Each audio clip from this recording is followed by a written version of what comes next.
자, 이제 요한계시록 7주 동안 7개의 교회를 순서대로 강의하게 될 터인데요. 프로젝트 이거 누르는 거 오늘 안 주셨네요. 그래요. 그래서 그 에페소 교회는 로마 시대 때 터키 지역에 있는 알렉산드리아, 사실은 전체 헬라 제국, 로마 제국이었는데 위치로 말하면 지금 정확하게 이집트 나라에 되겠죠. 그 다음에 안디옥, 그리고 에페소, 이 로마가 제국이던 시대 같은 한 나라인데 여기에 로마를 제외한 3대 도시에 들 만큼 커서 인구가 25만 명이나 고대 사회에 살았던 그 정도로 큰 도시가 이 에베소라고 하는 도시이죠.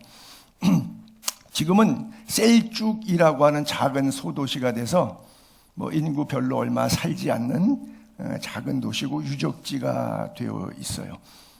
그 에베소는, 이 교회는 제일 먼저 유대인들이 흩어져서 박해 때문에 흩어져 살아서 회당이 있었는데 그 회당에 들어가서 사도 바울이 전도했고요. 그 다음에는 회당에서 한 석 달까지 전도했는데 방해가 들어와요. 핍박이 들어와요. 환란이 들어와요. 그래서 할 수 없이 어디를 가야 되는데 두란노라고 하는 사람이 제 책방, 공부방, 글방, 서당에 와서 예배 인도하세요. 그래서 2년 반 동안 두란노라고 하는 사람의 글방에서, 서원이라고 그러죠. 글방에서 교회가 시작됐어요. 그러다가 나중에 사도 바울이 브리스길라와 아굴라를 보냈을 때 그 가정집에서부터 복음의 역사가 일어났었는데, 이게 인구 25만 명 가운데 5분의 1 정도, 5만 명이 모일 수 있었던 세계 7대 불가사의 가운데 하나인 아데미 신전터입니다. 지금은 아무것도 없어요. 근데 거기 돌 몇 개 주워다가 기둥같이 삐죽하게 가운데다가 하나 올려놨는데 아무것도 없는데 이게 신전인데 세계 7대 불가, 스핑크스 피라밋과 함께 세계 7대 불가사의 가운데 하나예요. 그러니까 신전을 어마어마하게 얼마나 크게 졌는지, 요즘에 경기장도 뭐 10만 명 들어가는 거 이런 게 짓기 시작하지만 2400년, 2300년 이 시절에 인구 5만 명이 회집할 수 있는 신전을 지었으니까 대단한 건축이죠. 그래서 크다 우리들의 에페소의 아데미어라고 아데미 신을 극찬했었댔죠. 아데미 신의 생긴 형태는 이렇게 생긴 여신입니다. 유방이 8개가 곱하기 3줄로 나란히 있죠. 이것은 풍요와 다산을 상징하는 거가 되겠죠. 그러다 보니까 이쪽은 안 들어왔어요. 오케이. 그래서 어떤 풍요와 다산을 상징하는 그러한 신을 그들이 섬겼죠. 잘 먹고 잘 살았으면 좋겠다고 하는 그런 신을 섬기는 보편적인 논리죠. 그 다음에 한 번에 사람들이 24,000명까지 앉을 수 있는 부채꼴 원형 경기장, 세아트로라 그러는데, 세아트로는 귀. 여러분 지금 귀가 이렇게 생겼잖아요. 저게 귀처럼 생긴 거잖아요.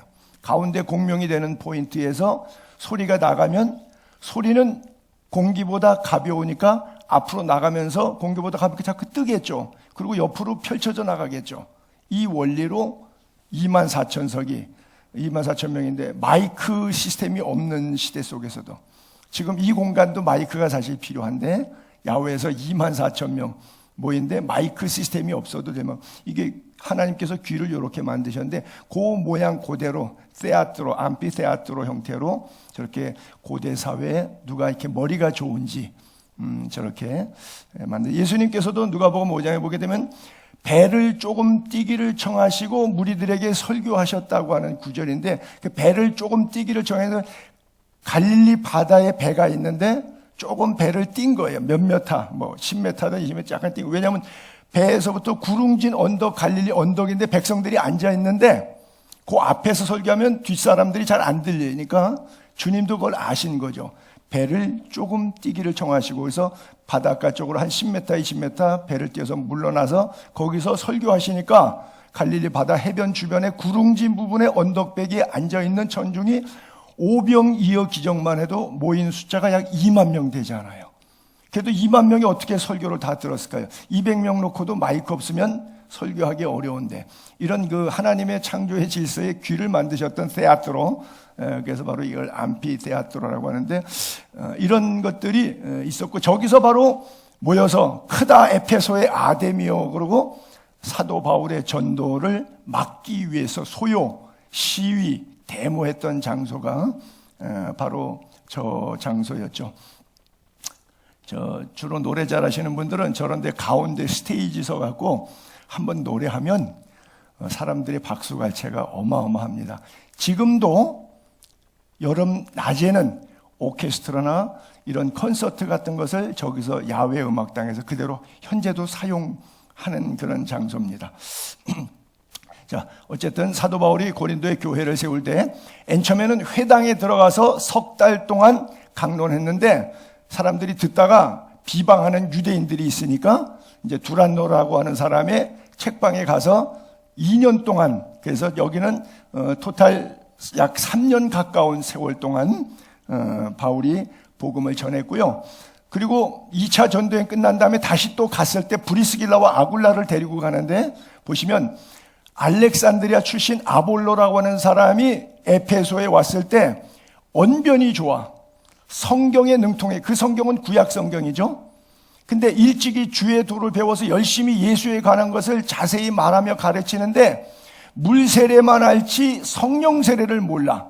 그래서 회당에서 담대히 말하기 시작할 때 브리스길라와 아굴라가 자기 집에 데리고 가. 그래서 거기서 제자 훈련을 해서 신약의 메시아 기독론을 더 정확하게 설명을 해줘요. 그래서 아시아의 교회들이 너희에게 문안할 때 특별히 아굴라와 브리스가라고 하는 사람을 얘기하는데, 그 사람 집에 있는 교회가 주 안에서 너희에게 간절히 문안한다. 벌써 이미 아시아 지역에 있는 여러 교회, 7교회 가운데서 에페소 지역에는 교회가 팽창했는데, 그 집에 있는 교회라니까 브리스길라와 아굴라가 가졌던 집이고요. 또 이런 구절도 있죠. 로마서에 안부를 전할 때 보면 그리스도 예수 안에 있는 나의 동역자인 브리스가와 아굴라에게 문안하라. 이 부분은 사도 바울의 목숨을 위해서 자기들 부부 목숨까지도 내놓을 정도로, 나뿐 아니라 이방인의 모든 교회들에게도 그에게 감사한다. 또 저희 집에 있는 교회에도 문안하라. 그래서 그의 가정이 바로 에페소 교회가 든든히 건강하게 성장하는 일에 일조한 교인이에요. 대단히 훌륭한 그런 교인이죠. 여러분들도 아마 그럴 거예요. 내가 죽기 전에 한번 교회를 든든히 하거나 교회를 세우는데 헌금하거나 또 선교지에 한번 교회를 세워보거나 그런 꿈이 있는 분들도 있을 텐데, 이미 저 시대에는 꿈을 다 이룬 사람들이고, 그 꿈이 브리스길라와 아굴라를 통해서, 두란노라고 하는 사람을 통해서 에베소 교회가 형성되어 있었는데, 이 교회가 참 건강하고 좋은 교회예요. 왜? 일꾼을 세우고, 아볼로를 불러다가 일꾼을 세우고, 또다시 고린도로 제2대 사역자로 파송하지 않습니까? 1대 개척자가 사도 바울이고 2대가 아볼로 아닙니까? 그 다음에 소스테네가 가서 사역하고, 이래서 고린도 교회가 은사가 불릴 듯 일어났던 그런 교회이죠. 자, 이런 교회를 배경으로 하고 있는데, 그 에베소 교회 사자에게 편지하라. 오른손에 7별 붙잡고 7 금촛대 사이를 거니시는 예수 그리스도가 말씀하십니다. 내가 내 행위도 알고 수고도 알고 인내도 안다. 그리고 또 악한 자들을 용납하지 아니한 것, 자칭 사도라 하되 아닌 자들을 테스트해 봐갖고 거짓된 것을 다 발굴해낸 것, 드러낸 것, 색출해낸 것, 또 내가 참고 예수 그리스도의 이름을 위해서 잘 견디고 게으르지 않고 열심을 품고 주를 섬긴 것, 이거 다 내가 안다. 그리고 6절에 가서 이제 좀 붙여 거기다 이어서 붙였는데 맥락이 같아서, 니골라당의 행위를 미워하는도다. 나도 이것을 미워하노라 그랬거든요. 그러니까 세 가지를 주님께서 칭찬하신 거로 볼 수 있어요. 너의 행위, 너의 수고, 너의 인내, 내가 안다. 그리고 악한 자들, 여긴 니골라당이라고 우리가 딱 답이 나와 있죠 벌써요. 자칭 사도라고 하는 사람들을 테스트해갖고 색출해갖고 다른 교인들 오염하지 못하도록 묵은 누룩을 제거한 그런 사건들, 그리고 정말 예수 그리스도의 이름, 예수 믿는 것 때문에 받는 박해, 이런 것들을 잘 참고 견디고, 예수 믿다 보면 낙심해서 안 가고 말지, 이렇게 신앙생활도 게을러질 수 있는데 게으르지 않고 열심을 품고 주를 섬겼던 것을 주님이 다 안다 이러고 칭찬하고 있는 것이죠. 첫 번째로 거기에 보게 되면 오른손에 있는 7뼈를 붙잡았다 그랬는데, 주석을 보니까 오른손에 있는 7뼈를 붙잡았다는 것은 하나님의 모든 주권이라고 이렇게 써 있는데, 저는 그냥 주권이라고 하는 개념의 이해보다는 구약 성경에 되는데 우편 장중에 우리를 붙드시는 여호와 하나님, 이런 표현이 있거든요. 그러니까 우편 장중이라는 것은 오른손으로 나를 꽉 잡았다. 오늘 다니엘이 특별 연주를 했는데 나를 붙드시는 하나님, 그렇죠? 우리를 오늘도 하나님이 붙들고 계심을 믿으시기 바랍니다. 나를 붙드시는 하나님의 은혜. 제가 음성이 좋으면 한번 뽑을 텐데 늘 아쉬운 마음뿐입니다. 그렇죠? 늘 아쉬운 마음뿐일세.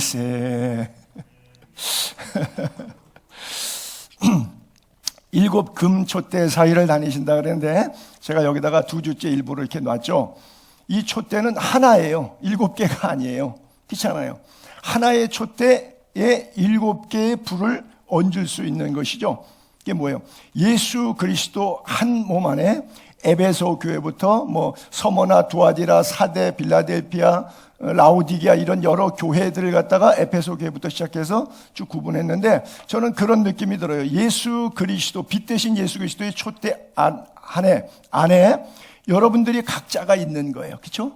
그 목사로 혹은 장로로 혹은 권사로 집사로 하나님이 각자의 부르심의 위치에서 빛을 밝히는데, 그 빛의 근원은 하나의 촛대 대신 예수 그리스도의 빛 안에서 우리가 서로 연합하여 그리스도의 빛 되는 것이 아닌가, 저는 그렇게 생각을 하고요.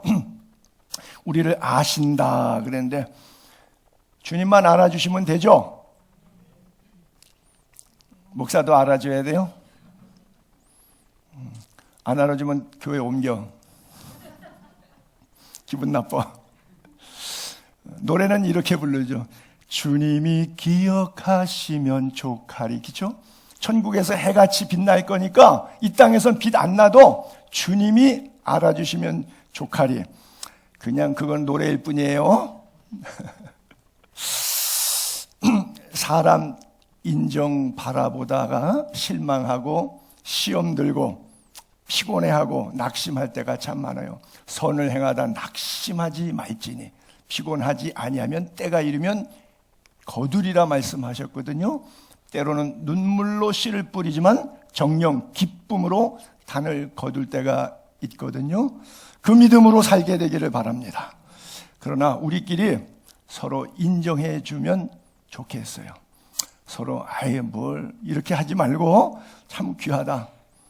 엉뚱한 쓸데없는 소리 하나면, 누가 된장찌개를 예를 들어서 끓여줬는데 딱 먹더니 아이 짜, 왜 이렇게 짜? 또는 아이 싱거워, 왜 이렇게 싱거워? 그러지 마시라고요. 싱겁던 짜던 사람 입맛이 제각기니까 야 맛있다. 어쩌면 대한민국 건국 이후에 이렇게 맛있는 된장찌개는 난생 처음 먹어본다고. 그래야지 그 다음에 된장찌개에다가 절대 가래침을 안 뱉는단 말이에요. 우리도 서로 인정해주는 관계가 됐으면 좋겠는데요.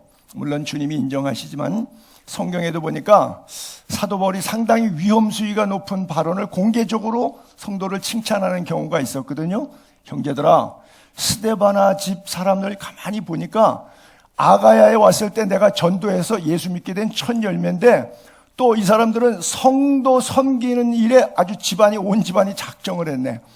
내가 스데바나 무드나도 아가이고 온 것을 기뻐하는데 그들이 너희의 부족한 것을 채웠다. 그들이 나와 너희 마음을 시원하게 했다. 그러니까 너희는 이런 사람들을 조금 알아줘라. 그래요. 성도 섬기기로 작정했다. 첫 번째. 두 번째, 부족한 것을 채웠다. 세 번째, 마음을 시원케 하는 그런 사람들. 그러니까 이런 사람들을 서로 알아줘라. 근데 사람은 인간관계가 있잖아요. 여러분 가운데 저를 좋아하는 사람도 있고 별로 안 좋아하고 싫어하는 분들도 있을 수 있잖아요. 사람이라고 하는 것은 장단점이 있죠. 뭐 다 잘하기만 하고 다 못하기만 합니까? 근데 자기가 싫은 사람은 못하는 것만 끄집어서 자꾸 그 얘기하고, 자기가 좋아하는 사람은 잘하는 것만 그거 자꾸 끄집어서 침소봉대하고, 이게 이제 정치사에서도 여야의 서로 이제 기자회견하면 나타나는 거죠. 똑같잖아요. 교회 안에도 마찬가지. 근데 어떤 사람을 칭찬해주면 그 사람에 대해서 감정이 안 좋은 사람은 또 목사님 쓸데없는 소리 한다 이러고 사도 바울이 욕하지 않겠어요? 그렇잖아요. 근데 사도 바울이 그 욕먹을 각오로 그 사람을 공개적으로 칭찬하고 성경에 써가지고 칭찬하면서 제발 좀 이런 사람들 뒷담화 까지 말고 이런 사람들을 좀 알아줘. 그래서 이런 사람들에게 순종하고 협력하고 알아줬으면 좋겠다. 이런 이야기를 하죠. 우리도 그런 은혜가 있게 되기를 바랍니다. 또 주님이 아실 뿐 아니라 니콜라당의 행위, 악한 자들, 그 다음에 자칭 사도라 하는 자들을 색출한 것에 대해서 칭찬하셨거든요. 이 니콜라라고 하는 사람은 헬라식 이름입니다. 니카, 거기서 나이키, 니키 이런 단어가 나왔는데 승리란 뜻이고요. 라오스가 백성이란 뜻이니까 백성을 이겼다. 좀 다른 색으로 표현하면 백성을 삼켰다는 뜻이에요. 그러니까 니콜라당이 성도를 삼킨 거예요. 성도를 이긴 거예요. 왜? 거짓 말을 해서 속게 만들어서 자기 목적을 달성해낸 사람이죠. 이름 자체가 니콜라라고 하는 사람이, 그런 사람이 사실 뭐 동명이인이니까 여러 사람들이니까 고대에 좋은 성이죠. 사도행전 6장에 보게 되면 7 초대교회 집사 가운데 니콜라라고 하는 집사가 있어요.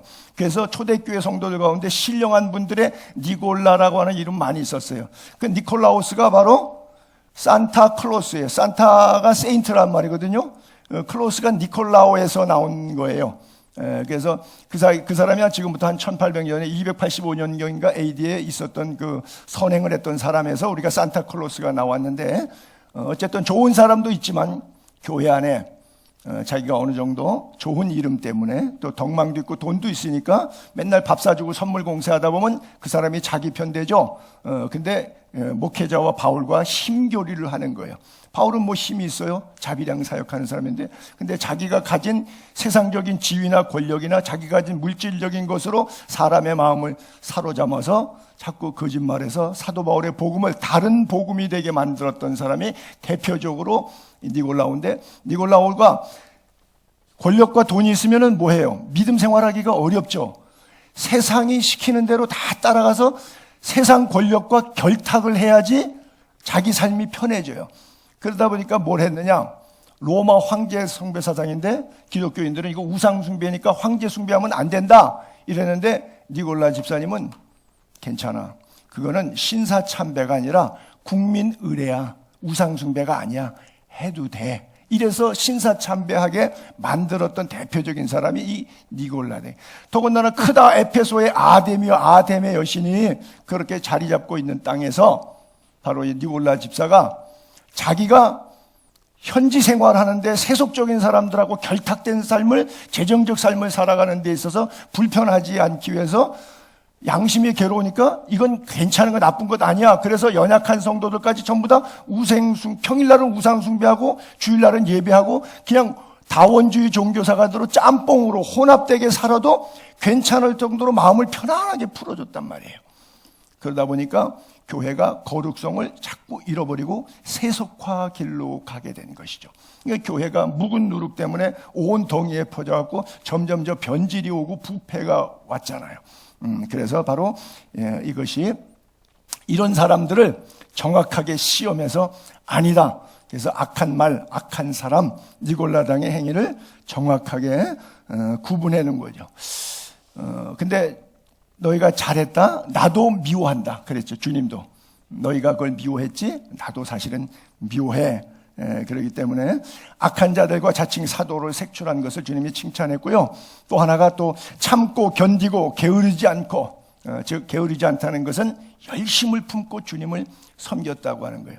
여러분 정말 예수쟁이는요, 오리지널 예수쟁이는 굉장히 부지런합니다. 가리지널 예수쟁이는 엄청 게으릅니다.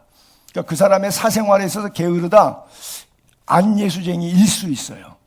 사생활에 있어서 엄청 부지런하다, 예수쟁이일 수 있어요. 예수쟁이는 게으르게 살 수가 없어요. 왜? 세월을 아끼라 때가 악하니라. 그가 살아가는 삶의 모든 영역에 있어서 부지런히 열심히 일해서 자기 먹을 양식뿐 아니라 하나님의 영광을 위한 소득을 만들어서 가난한 사람들에서 구제하고 열심을 다해서, 왜? 그럴수록 내 상급이 쌓이니까, 천국 갈 준비해야 되니까, 노후 준비보다 사후 준비 더 철저히 해야 되니까 깨어 있을 수밖에 없어요. 말씀과 기도에 깨어 있는 사람은 삶의 모든 자세가 진지해지고 경건해지고 거룩해지고 열심을 품을 수밖에 없게 된 거예요. 그래서 그런 것 때문에 욕 먹는 것에 대해서 오히려 기뻐해요. 의를 위해서 먼저 그의 나라와 의를 구하는데, 의를 위하여, 예수님의 팔복 가운데 마지막 8번째 복이에요. 예수 그리스도의 의, 하나님 나라의 의 때문에 예수 믿는다고 조롱받는, 모든 핍박을 받는 자는 오히려 복이 있다. 왜? 어차피 천국은 그들의 것이야. 비난하는 사람의 것이 아니고, 나로 말미암아, 예수 그리스도로 말미암아 너희를 욕하고 박해하고 거짓말까지 동원해서 너희를 거슬러 모든 악한 비난들 이거 하면 우리에게는 오히려 복이 있다. 그래서 그런 소리 들으면 그냥 기뻐하고 즐거워해라. 그것 때문에 화나고 잠 못 자고 그 사람 찾아가서 따지고 절대 이런 거 하지 말고 그 자체로 인해서 기뻐하고 즐거워해라. 왜? 너 예상이 하늘에서 크기 때문이다 그래요. 때로는 부당하게 고난을 당할 수, 예수쟁이라고 해서 냉대받을 수도 있죠. 그렇죠? 뭐 사회생활할 때 진급해서 예수 믿는다고 예수 안 믿는 사장이 볼 때 예수 안 믿는 부하에게 더 줄라 그러지 예수 믿는 부하에게 안 줄라 그럴 그런 일도 당할 수가 있겠죠. 부당한 고난. 근데 하나님을 생각함으로 그래도 더 열심히 하는 거예요. 슬픔을 참으면 이는 아름다운, 고난 속에서도 아름다운 신앙. 또 선을 행했는데 고난을 당할 수도 있어요. 그래도 참고 고난을 포기하지. 보통 선을 행하다가 고난을 받으면 고난 때문에 선을 안 행해요. 보통은 다 그래요. 그렇게 하지 않고 끝까지 참고 계속해서 선을 이루어가면 하나님 앞에 아름다운 신앙이다 그래요. 그래서 아름다운 신앙은 고난 속에서도 기뻐하고 즐거워하는 것. 오히려 너희가 그리스도의 고난에 참여한 것 때문에 즐거워해라, 기뻐해라. 왜? 그의 영광, 예수 그리스도의 영광 나타나실 때, 주님 다시 올 때 너희로 즐거워하고 기뻐하는 결론이 나오니, 너희가 그리스도의 이름으로 치욕을 당하면 복이 있는 사람이다. 왜? 영광의 영, 곧 하나님의 영이 우리한테 있다는 뜻이에요. 내가 죄짓고 잘못하고 있는데 주변 사람이 나를 칭찬해요. 이것은 결국 사탄에게 사로잡힌 겁니다. 내가 의를 행하는데 주변 사람이 욕해요. 세상이 나를 미워해요. 잘 신앙생활하고 있다는 증거입니다. 그래서 여러분들이 코로나 시대에 점점 그리스도인들이 교회 다니는 것에 대한 정체성이 희박해져 갈 때에 내가 하나님 앞에 어떤 신앙으로 마지막까지 살아야 하겠는가. 에베소 교회 칭찬을 통해서 나도 칭찬받는 그리스도인이 되어야 되겠다. 이 교훈이 여러분들에게 있기를 바라고요.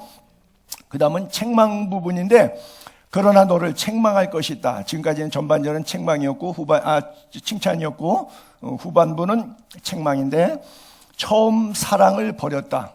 이게 어디서 떨어졌는지를 잘 찾아봐라 생각하고, 그리고 회개해라, 고쳐라. 그렇죠? 처음 행위를 가지라. 만약 그렇지 않고 회개하지 않으면 내가 내게 가서 내 촛대를 그 자리에서 옮기리라 그랬어요.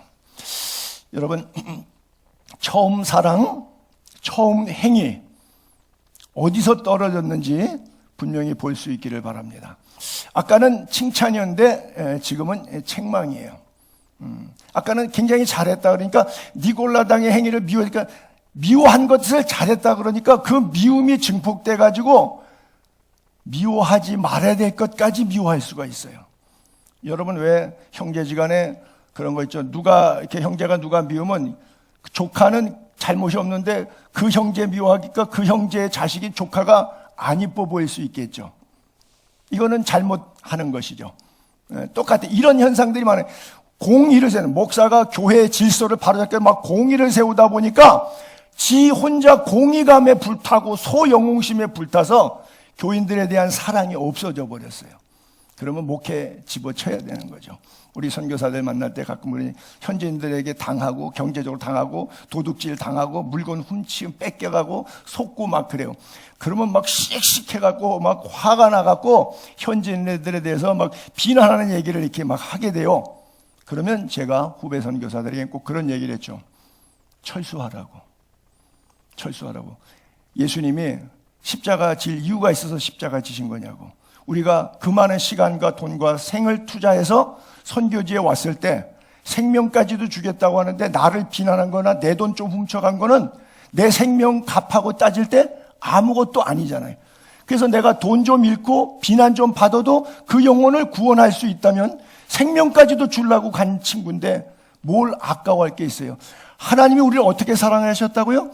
그 아들을 죽기까지 내어주시기까지 우리를 사랑하셨어요. 그 사랑이 우리에게 부음받을 때 우리도 똑같이 그런 사랑을 나누는 것. 맨 처음에 예수 믿을 때는, 맨 처음에 선교사로 나갈 때는, 맨 처음에 목사 안수 받을 때는 그 마음, 그 믿음이 있었어요. 근데 10년 예수 믿고 20년째 선교사역하고 30년째 목회하다 보니까 이제 이게 마음이 변한 거예요. 처음 사랑 잃어버린 거예요. 처음 행위가 어디로 갔는지 모르는 거예요. 그 부름받아 나서님은 어디든지 가겠다고 한 뜨거운 마음이 점점점 없어졌던 거예요.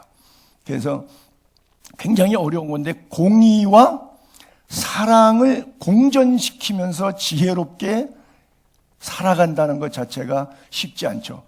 우리 예수님을 은혜와 진리가 충만하다 그러는데 진리를 고수하는 것하고 은혜로 덮어나가는 것하고 이것을 공존하는 것이 참 쉽지 않죠.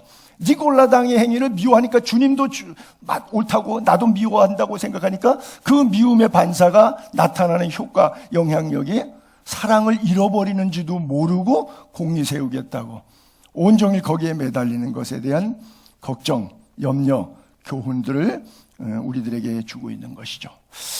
처음 사랑이라고 하는 것은 내면적 속사람이라면 또 처음 행위라고 하는 것은 외면적 겉사람이겠죠. 겉과 속이 똑같은 신앙인. 처음 예수 믿거나 처음 임직 사명 받거나 할 때 헌신과 열정 끝까지 유지하기가 어렵지만 그러나 끝까지 잘 유지하고 좁은 길 가다가 비록 그것 때문에 역경과 고난과 위험과 환난 밖에 두려움이 와도 끝까지 배교하지 않고 이 믿음 길 잘 갈 수 있게 되기를 바랍니다. 여러분 죽을 때 내가 이제 여러분 다 죽잖아요. 죽을 때 딱 하나밖에 안 남아요. 사랑만 남아요. 내가 죽은 다음에 내 장례식에 온 사람들이 나를 추억할 때 내가 뭐 돈 낸 거, 내가 누구 뭐 해준 거 그런 거 별로 기억 안 나고요. 그 사람이 어떻게 사랑했는가 하는 거 하나만 남아요. 우리가 사랑장에 보게 되면 거짓 선지자가 많이 일어나서 많은 사람들을 미혹하는데 불법이 성함으로 많은 사람이 식어진다. 이것 때문에 사람들이 이제 식상해지기 시작하는데 사랑장에 보게 되면 이런 구절이 있죠. 내가 사람의 방언도 하고 능력이 있어갖고 은사도 많았고 천사의 말도 해요. 천사하고 여러분 말해본 적 있어요? 천사하고도 대화가 돼요. 요셉이 꿈에 천사가 현몽해서 애굽으로 가라.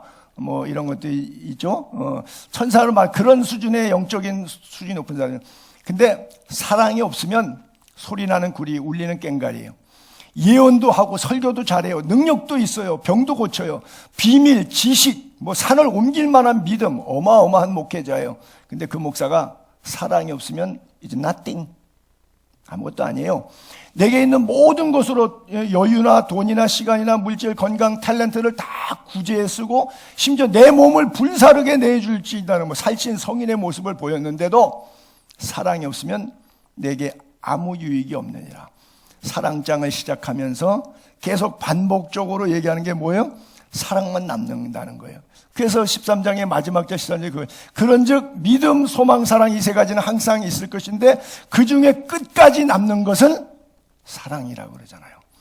이 땅에서 우리가 신앙의 3요소 믿음, 소망, 사랑으로 천국 가요. 근데 천국 가면 두 개는 떨어지고 없어져요. 믿을 필요 없어요. 왜? 천국 갔으니까. 소망, 천국 도착할 소망 이미 도착했으니까 소망도 필요 없어요. 사랑 남는 거예요. 전국에는 사랑밖에 안 남아요. 그래서 이 세 가지는 항상 있을 것인데, 살아있는 생존하는 인간으로서는, 그러나 그 중에 끝까지 남는 것은, 넘버원은, 마지막까지 이 땅과 천상에서 연결되는 것은 오직 사랑이다, 그렇게 말씀하고 있거든요. 그래서 사랑은 기독교의 핵심 가치이기 때문에 여러분들이 크리스천 기독교인이라 그러면 여러분 안에 핵심 가치는 사랑이어야 돼요. 쓸데없는 예화를 하나 들면, 금년 1월 1일 날 저희 첫 큰아버지가 돌아가시면서 2,000억 원의 재산을 남겼잖아요. 상속세만 400억 원을 낼 정도로 그 많은 돈을 살아있을 때 뭐 족하고 사돈의 팔종까지 많은 혜택을 받았어요. 어제도 고모한테 전화가 와서 통화하는데 그분의 조카들이든 그분의 형제들이든 다 나한테 전화하면 한결같이 욕하는 거예요. 한결같이.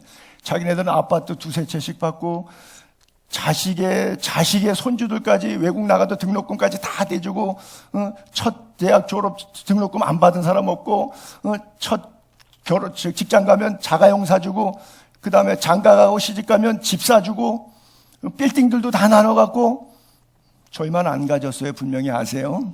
왜냐면 예수 믿어야 되니까. 근데 한결같이 다 욕해요. 아니, 그 돈의 10분의 1만 받았어도 그분 훌륭한 분이라고 할 것 같은데 다 욕하더라고요. 제가 느낀 거예요. 사랑밖에 안 남는다.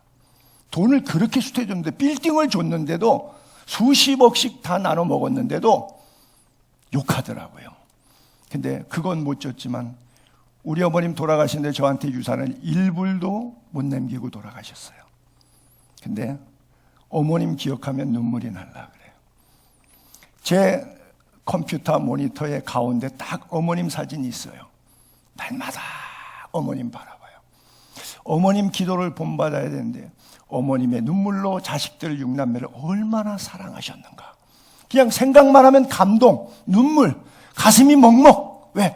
사랑을 남긴 이것을 지구를 다 살 수 있는 돈 금액하고 바꿀 수 있을까요? 사람의 생명이 온 천하를 주고도 바꿀 수 없는데, 이런 사랑, 이 사랑만 남는 거예요.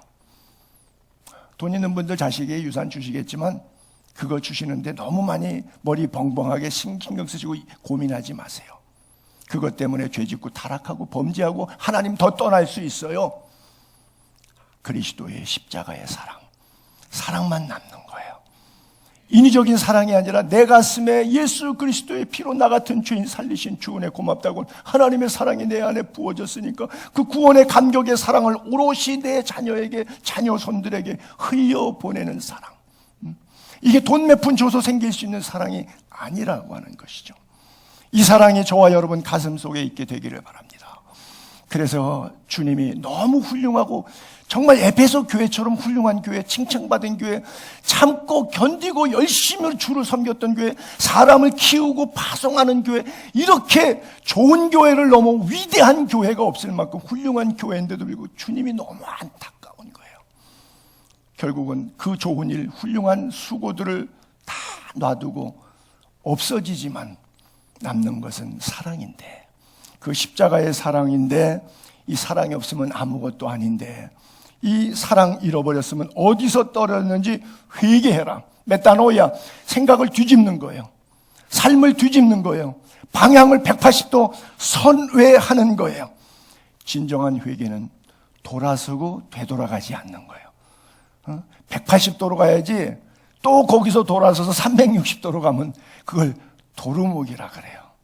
여러분, 도루묵 신앙 되지 않고 180도 신앙 되기를 바랍니다. 근데 어디서 떨어졌는지를 기도하면 주님이 알게 해줘요.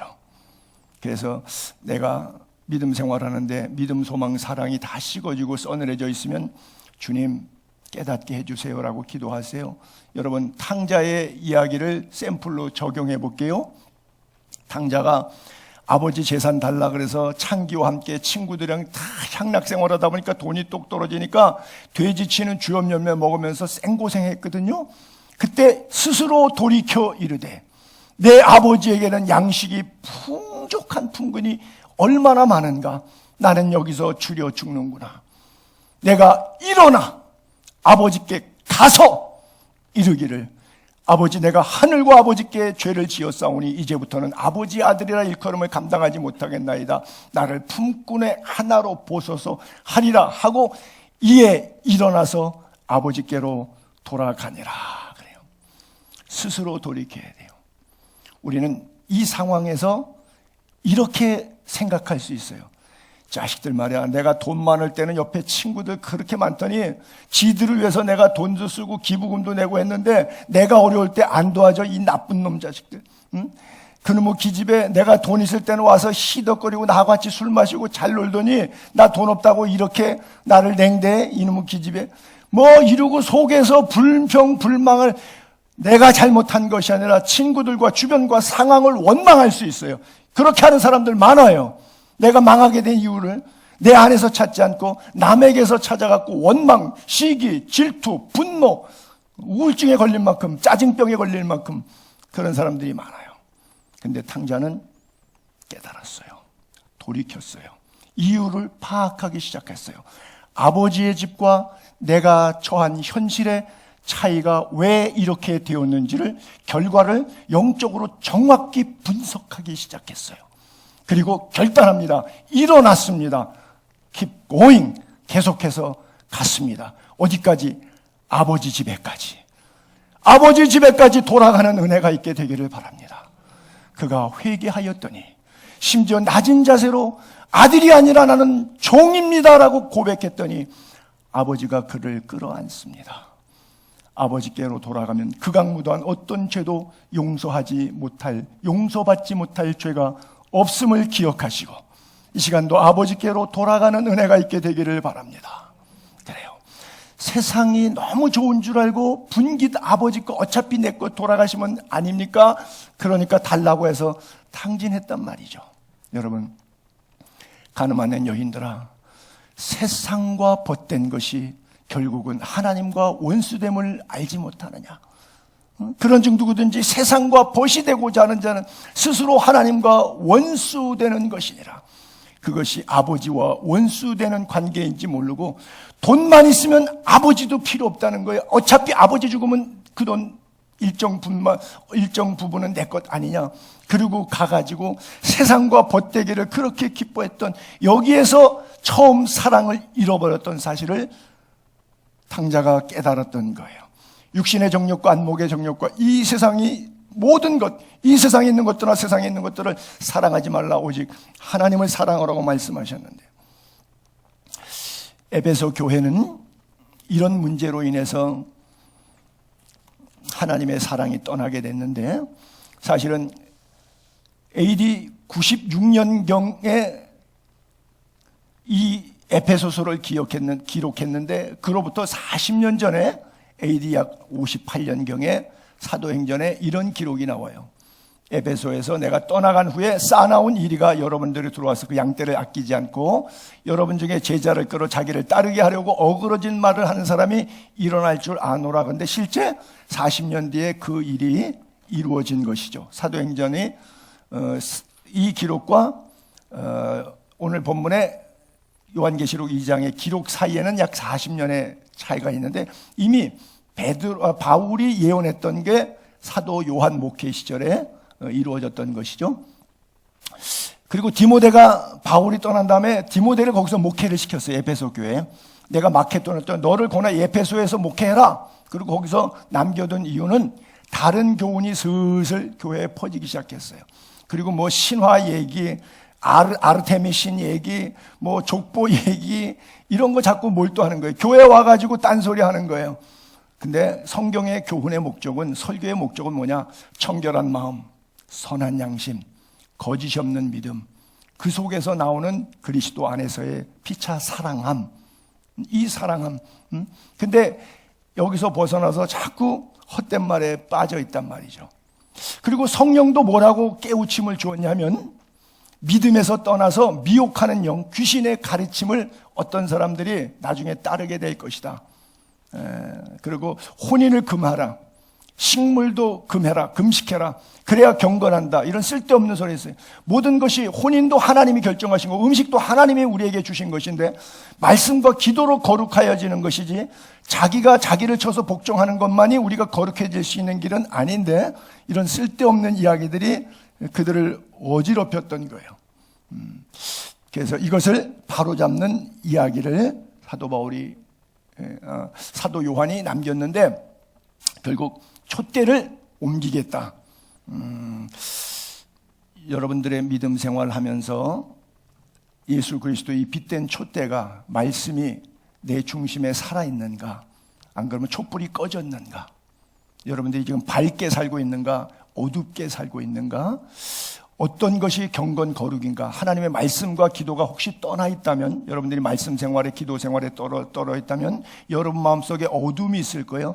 그 어둠이 어디서부터 떨어진 것인지 답은 나온 거예요. 그래서 다시 말씀과 기도를 회복하는 은혜가 있게 되기를 바랍니다. 촛대가 옮겨지지 않게 되기를 바랍니다. 한 달란트 맡았던 자는 결국 마지막 있는 것까지 다 빼앗겨 버렸잖아요. 아프리카 선교사였던 데이비드 리빙스턴 3번이나 그냥 대륙을 왕복할 정도로, 그래서 숲도 나무도 정글도 산도 너무 강도 건너갈 때마다 인터넷도 없고 지도도 없는 시절이니까 자작 지도를 만들어 갖고 이 동네 저 동네 다니다가 사자한테 왼팔을 물려서 왼팔이 그냥 더덜더덜할 정도로 고생 많이 했는데 그럼에도 불구하고 리빙스턴이 뭐라 그랬어요? 사명이 있는 한 죽지 않는다. 사명이 있는 한 촛대는 옮겨지지 않는다. 그러나 사명이 끝나면 죽는 거예요. 촛대도 옮겨지는 거예요.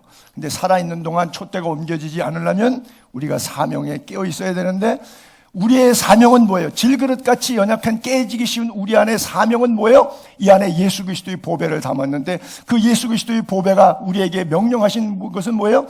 십자가로 하나님과 죄인 우리를 하나로 만들었기 때문에 화목케 하는 직분을 주셨어요. 그렇죠?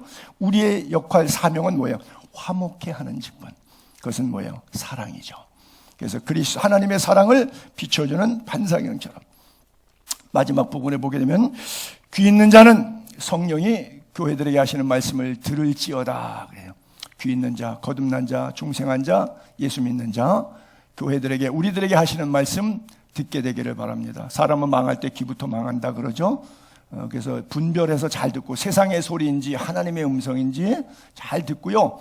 하나님의 낙원에 있는 생명나무 열매를 주어 먹게 하리라 그랬어요. 여러분들에게 세상을 이길 힘이 있게 되기를 바라고요. 하나님께로 난 자는 세상을 이길 힘을 주시는데 그게 바로 우리의 믿음이에요. 예수께서 하나님의 아들이심을 믿는 자가 세상을 이기는 거예요.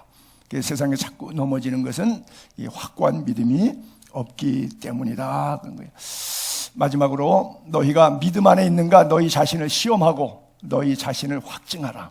예수 그리스도께서 너희 안에 계신 줄 너희가 스스로 알지 못하느냐? 그렇지 않으면 너희는 버림받은 자니라 그래요. 여러분 건강검진 다 받아보셨죠? 그리고 좀 심할 때는 어디 들어가죠? MRI 촬영한다고 전신 촬영 쫙 하죠. 그러면 MRI 딱 찍으면 그 부분이 문제점이 다 드러나죠. 우리 교회도 저기다가 MRI를 하나 이렇게 설치했으면 좋겠어. 그 위에다가 성경책으로 싹 스캔해갖고 내가 일주일 동안 뭐가 잘못됐구나, 어디가 병 걸렸구나. 그래서 와가지고 이 신약과 구약으로 알약으로 조제해줘갖고 그거 먹어가지고 MRI 통과할 때마다 걸린 모든 질병들을 제가 다 처단해서 다시는 그 병으로 고생하지 않도록 좀 해주고 싶어요. 말씀 안에서 자신을 확증하게 되기를 바랍니다.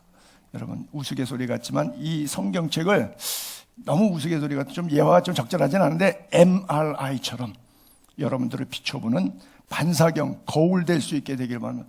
내가 지금 우상숭배하고 있잖아. 탐심은 우상숭배라 그랬는데 내가 지금 우상숭배, 내가 지금 음란하진 않은가? 내가 지금 주님 원망하고 있잖아. 내가 지금 주님을 시험하고 있지 않는가? 스스로 돌아보고 생명나무를 얻는 자, 이기는 자에게 생명나무를 준다고 했는데 보면 생명나무를 그 땅에서 보기에 아름답고 먹기에 좋은 생명나무예요.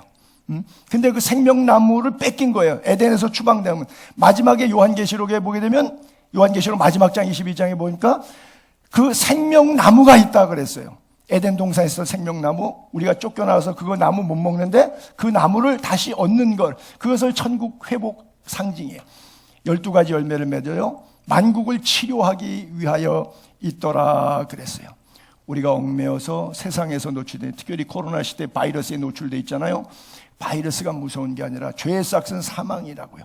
그렇죠? 이 바이러스는 치사율이 1%, 2% 내외지만 죄의 싹은 사망이기 때문에 죄의 결과는 100%의 치사율을 갖고 있는 거예요.